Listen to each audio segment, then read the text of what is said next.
नमस्कार मंडळी, मागच्या व्हिडिओमध्ये मी तुम्हाला कार्तिक मास महात्म्य अध्याय 1 बद्दल माहिती सांगितली। आता या व्हिडिओमध्ये आपण अध्याय 2 बद्दल माहिती जाणून घेणार आहोत। माझे व्हिडिओ बघायला आवडत असतील तर माझ्या चॅनलला लाईक, शेअर आणि सबस्क्राईब करायला विसरू नका। चला तर मग सुरू करूयात अध्याय 2। श्रीकृष्ण म्हणतात, त्यानंतर गुणवतीला हे दोघे राक्षसाने मारल्याचे वर्तमान समजले। तेव्हा बाप व तिचा पती याबद्दल तिला फार दुःख झाले व दीनस्वराने ती रडू लागली। गुणवती म्हणाली, अहो पती, अहो बाबा, तुम्ही मला टाकून कोठे गेला?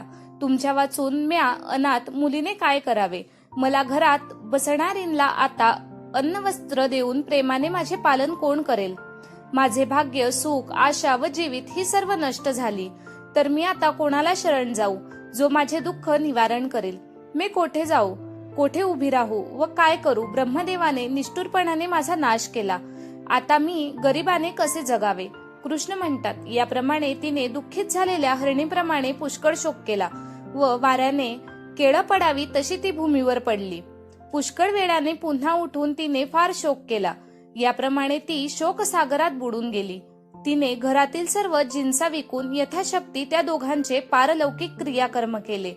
त्यानंतरच ती जिवंत असून मेल्याप्रमाणे राहू लागली। इंद्रिय जिंकून खरे व शुद्ध आचरण ठेवून शांतपणे विष्णूची भक्ती करू लागली। एकादशी व्रत व कार्तिक मास व्रत ही दोन्ही व्रते मरणकालपर्यंत तिने केली। हे सत्यभामे, ही दोन व्रते मला फार प्रिय आहेत। भोग, मुक्ती, पुण्य, पुत्र व संपत्ती देणारी ही व्रते आहेत। कार्तिक मासी तुळशी राशीत सूर्य असतात जे प्रातस्नान करीतात ते महापातकी असले तरी मुक्त होतात।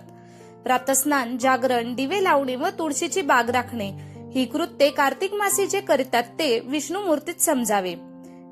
विष्णू देवालयात सडा सावरण करून स्वास्तिक घालणारे व विष्णूची पूजा करणारे मनुष्य जीवन मुक्तच आहेत। याप्रमाणे 3च दिवस जरी कार्तिक महिन्यात हे व्रत केले तरी ते देवांना सुद्धा वंद्य होतात, मग जन्मभर करणारे तर किती पुण्यवान म्हणून सांगू। याप्रमाणे ती गुणवती दरवर्षी उत्तम रीतीने व्रत करीत होती। विष्णूचे पूजेमध्ये तिचे भक्तियुक्त अंतःकरण नेहमी निमग्न झाले होते। हे प्रिये, एकदा ती ज्वराने पीडित होऊन कृश झाली असतानाही हळूहळू गंगेच्या स्नानास गेली।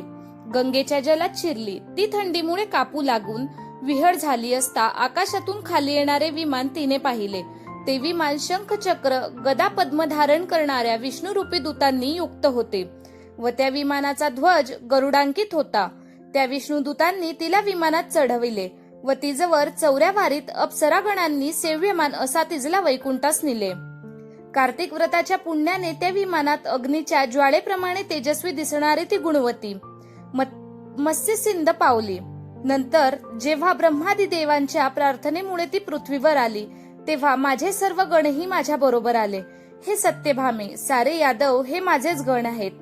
देवशर्मा नामक तो तुझा पिता हा सत्रजित झाला, तो चंद्र नामक शिष्य अक्रूर झाला, ती शुककारक गुणवती तू आहेस। त्या कार्तिक व्रताच्या पुण्याने तू मला आवडती झालीस। हे प्रिय, विष्णूचे देवळात तू पूर्वी तुळशीची बाग केलीस, त्या पुण्याने तुझ्या अंगणात कल्पवृक्ष आहे। कार्तिक मासी तू दीपदान दिलेस, त्या पुण्याने तुझ्या घरात मंगलदायक लक्ष्मी स्थिर राहिली आहे। तू आपण केलेले व्रताधिक सर्व पती स्वरूपी विष्णूला अर्पण केलंस, म्हणून तू माझी स्त्री झालीस। तपूर्वी मरणाकालापर्यंत कार्तिक व्रत केलेस, त्या पुण्याने तुझा व माझा कधीही वियोग होणार नाही। प्रमाण कार्तिक मासी जे व्रत करतात ते माझे सानिध्य येऊन मला तू जशी प्रिय आहेस तसे तेही मला संतोषजनक होतात। मनुष्य हे जरी यज्ञ, दान, तप, व्रत इत्यादी करीतात तथापि त्यांना कार्तिक व्रताच्या पुण्याचा 16वा हिस्सा देखील फळ मिळत नाही। याप्रमाणे कृष्णाच्या मुखातून पूर्वजन्माची पुण्यकथा ऐकून आनंदित झालेली सत्यभामा त्रिभुवनाला आदी कारण अशा श्रेष्ठ कृष्णाला नमस्कार करून म्हणाली। इति श्रीपद्म कार्तिकेय द्वितीयोऽध्यायः। धन्यवाद।